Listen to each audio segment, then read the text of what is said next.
Hi అండి. ఈరోజు వీడియోలో ఒక చిన్న టిప్ అయితే షేర్ చేస్తాను. ఇదొచ్చేసి 40+ టాప్ అనమాట. మనం దీనంతా తీసుకెళ్ళి మిషన్ మీద కుట్టాలంటే మనకి చాలా టైం పడతది. కొంచెం ఇబ్బందికరమైన పనేమాట. అంటే చేతులు లాగటాలు అవన్నీ జరుగుతూ ఉంటాయి. అయితే నేనేం చేశానంటే కింద ఒరిజినల్ క్లాత్ పెట్టేసి దానిపైన లైనింగ్ క్లాత్ నీట్‌గా సర్దేసుకొని సగం సగం ఇలాగా చిన్నగా నేను గమ్ముతో జాయిన్ చేస్తున్నాననమాట. అయితే మనకి ఇప్పుడు ఐరన్ చేయాల్సిన అవసరం లేదండి. కొంచెం ఇలాగా గాలికి పెట్టేసామంటే ఎండిపోతది. బాగా జారిపోయే క్లాత్ అయినా ఏదైనా సరే ఈ మెథడ్ అనేది చాలా బాగా ఉపయోగపడుతుంది. నేను 2, 3 సార్లు ట్రై చేశాను. అసలా ఇదివరకైతే ఇంత పెద్ద సైజులో ఉన్న టాప్ కుట్టాలంటే నాకు చాలా చిరాకొచ్చేసేదండి. దీని బదులు 2 బ్లౌజులు కుట్టుకుంటే నయం అనిపిచ్చేది. అందుకని ఒప్పుకునేదాన్ని కాదు. కానీ ఈ మధ్యన మీరు కూడా బాగా అడుగుతున్నారు. అన్ని రకాలు పెట్టండి అక్క అని. ఇంకా మీకోసం ఒప్పుకుంటున్నాను. సో, ఇలాంటప్పుడు నేనేం చేశానంటే ఒక 2, 3 సార్లు ఇలా గమ్ముతో జాయిన్ చేసేస్తే నాకు బానే అనిపిచ్చింది. అంటే ఎక్కువ పెద్దగా ప్రెషర్ అనిపిచ్చలేదు. సో, ఇలాగైతే ఒక నిమిషం ఉంచేయాలనమాట. ఒక 2 నిమిషాలు అలా ఉంచేస్తే మీకేంటంటే అది ఎండిపోతుంది. అప్పుడు ఎగస్ట్రా ఉన్న క్లాత్‌ని మొత్తం కూడా నీట్‌గా కట్ చేసేయొచ్చు. అలాగా ఫ్రంట్ టు బ్యాక్ 2 కూడా అలాగే చేసేసుకోవాలి. చూడండి ఎలా గమ్ పెట్టి జాయిన్ చేస్తున్నానో అలాగా. ఒక్క 2 నిమిషాల పాటు ముందుగా కింద ఒరిజినల్ క్లాత్, ఆ పైన లైనింగ్ క్లాత్ నీట్‌గా సర్దుకోండి. నీట్‌గా సర్దుకున్న తర్వాతనే మనకి ఇలా గమ్ పెట్టే చాయిస్ ఉంటది. ఇంకా ఐరన్ చేయాల్సిన అవసరం లేదు. నాకు బాగా జారిపోయే క్లాత్ ఏం కాదు కానీ బానే ఉంది. అందుకని చెప్పేసి ఇప్పుడు నేనేం చేస్తున్నానంటే ఎగస్ట్రా ఉన్న క్లాత్‌ని నీట్‌గా కట్ చేస్తున్నాను. నా అదృష్టం ఏంటో కానీ అన్నీ కూడా పెద్ద సైజులే వస్తాయండి. చెప్పాను కదా! ఎక్కడైతే కుదరట్లేదు, ఎక్కడైతే విసుక్కుంటారో అక్కడ నుంచి మన దగ్గరికొస్తారండి. మా ఇంటి దగ్గర వాళ్ళని అంతే. ఇంత పెద్ద పెద్ద నాకు చూడండి అన్నీ మోస్ట్‌లీ పెద్ద పెద్దయి అన్నీని కూడా. బ్లౌజులు గానీ, డ్రెస్సులు గానీ అన్నీ పెద్ద సైజులే వస్తాయి. చిన్న సైజులు అస్సల రావే రావు. ఏదో ఒకటో రెండో అంతే. బ్లౌజులన్నీ అంతే. చాలా ఎక్కువ సైజులే ఉంటాయండి బ్లౌజులు కూడాని. ఇక్కడ ఎగస్ట్రా ఉన్న క్లాత్‌ని కూడా నీట్‌గా కట్ చేసేయండి. ఈ సైడ్ కూడా అంతే. నేను నెక్‌కి పైపింగ్ వేశాను. చూడండి. ఇలా నీట్‌గా కట్ చేసేయండి. ఇలాగ. ఇక్కడ కూడా అంతే.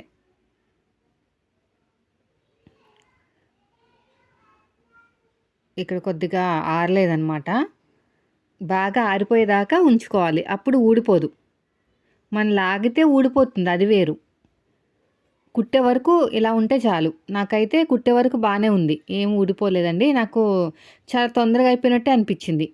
ఇది కట్ చేసుకుంటాలు నీట్‌గా రావటాలు అవన్నీ కూడా చాలా బా వచ్చినియి. కానీ బ్లౌజ్‌కి మాత్రం అలా చేయకండి. బ్లౌజ్‌కి ఖచ్చితంగా ఐరన్ బాక్స్ తోటి ఐరన్ జేసుకోవాలి. అప్పుడే మంచిగా ఫినిషింగ్ వస్తుంది. ఇది డ్రెస్ గాబట్టి ఫ్రీ సైజ్ గాబట్టి మనకేం తెలీదు. అయినా సరే చాలా బా వచ్చింది చూడండి. చాలా నీట్‌గా వచ్చింది. రెండోది కూడా సేమ్ అంతే. రెండోది కూడా అలాగే చేసేయండి. అయితే ఈ హ్యాండ్‌కి నాకు క్లాత్ సరిపోక అడ్జస్ట్ చేశాను.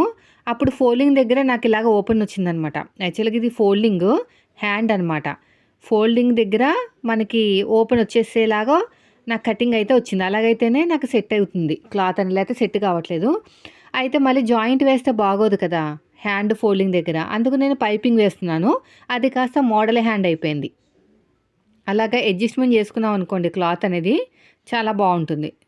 ఇప్పుడు నేను చూడండి సింగిల్ పాదంతోటే నేను పైపింగ్ అయితే వేస్తున్నాను. ఇలా నీట్‌గా స్టిచ్ చేసుకుంటూ వెళ్ళిపోవాలి. ఇలా సైడ్‌కి ఇలా అనుకుంటూ. ఇలాగా. ఇప్పుడు ఎగస్ట్రా క్లాత్‌ని కట్ చేసేద్దాం. అంటే మరీ ఎక్కువ కాదు. పాదం ఇంచు ఉంచుకొని మిగతాది కట్ చేసుకోవాలి. ఇలాగ. అయిపోయింది. ఇప్పుడొచ్చేసి మనకి పాదం చూసుకోవాలన్నమాట. ఎటైతే మనకి కుట్టడానికి వస్తుందో వీలుగా అటు చూసుకొని మనం సెట్ చేసుకోవాలి. అర్థమైంది కదండీ! ఇది హ్యాండు మధ్యలో జాయింట్ వచ్చిందనమాట. అంటే నాకు క్లాత్ సరిపోలేదు. జాయింట్ వచ్చేలాగా కట్ అయింది. సో, నేనేం చేశానంటే అలా మళ్ళీ డైరెక్ట్‌గా కుట్టేస్తే బాగోదు కదా! అని చెప్పేసి మధ్యలో ఒక పైపింగ్ లాగా వేశాను. అప్పుడు అదేమైందంటే మంచి లుక్ అనేది వచ్చేసింది.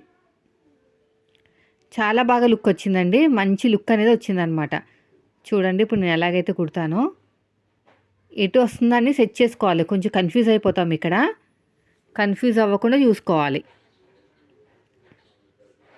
చూడండి ఇలా పెట్టుకోవాలనమాట. ఇలా పెట్టుకుని దీనిపైన మళ్ళీ ఇంకొక హ్యాండ్ లేయర్ మధ్యలో జాయింట్ పడుతుంది కదా మనకి, ఆ జాయింట్ ప్లేస్లో పైపింగ్ వేస్తే అదొక మోడల్ కింద ఉంటుందన్నమాట. ఇలాగా ఇలా పెట్టేసుకుని ఇలా నీట్గా కుట్టుకుంటూ వెళ్ళిపోవాలి. ఇలాగా ఇక్కడ కూడా అంతే.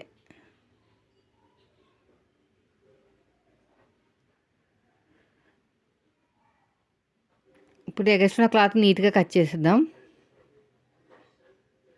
ఇక్కడ కూడా అంతే.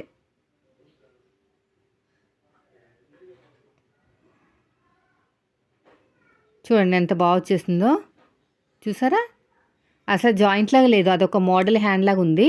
ఇప్పుడు ఏం చేయాలంటే దీనిపైన లైనింగ్ పెట్టేసుకుని నార్మల్గా ఎలాగైతే స్టిచ్ చేసుకుంటామో అలాగే చేసేసుకోవాలన్నమాట.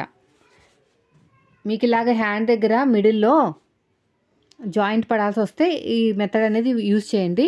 అది పైపింగ్ కింద మోడల్ కింద ఉంటుంది, జాయింట్ పడినట్టు కూడా ఉండదు అనమాట. చూడండి ఇలాగా కరెక్ట్గా మిడిల్లోకి రావాలి, ఆ కుట్ అనేది మిడిల్లోకి రావాలి.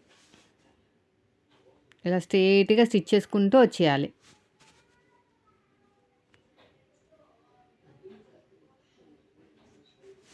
చూసారు కదా నేను ఎలాగైతే స్టిచ్ చేస్తున్నానో అలాగా.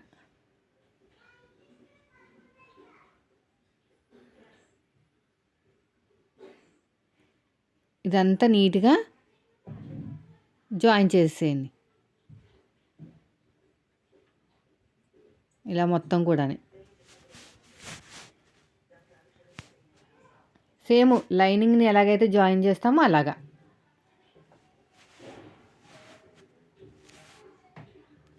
వీడియో నచ్చితే లైక్ చేయండి ఫ్రెండ్స్. మీరు మన ఛానల్ ఫస్ట్ టైం చూస్తే సబ్స్క్రైబ్ చేయండి.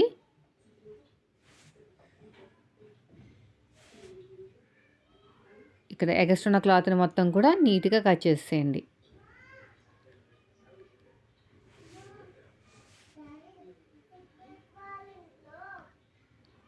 ఇలా ఎగస్ట్రా ఉన్న క్లాత్ని మొత్తం కూడా నీట్గా కట్ చేసేయండి.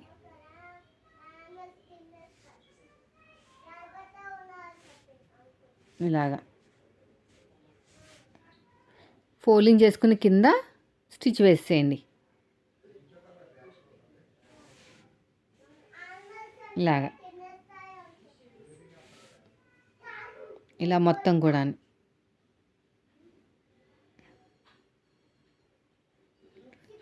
తర్వాత ఎడ్జ్కి ఇంకో స్టిచ్, ఇలా మొత్తం కూడా ఎడ్జ్కి ఇంకో స్టిచ్ వేసేయండి.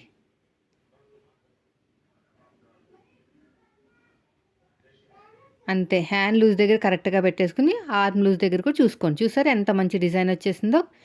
వీడియో నచ్చితే లైక్ చేయండి. Thank you.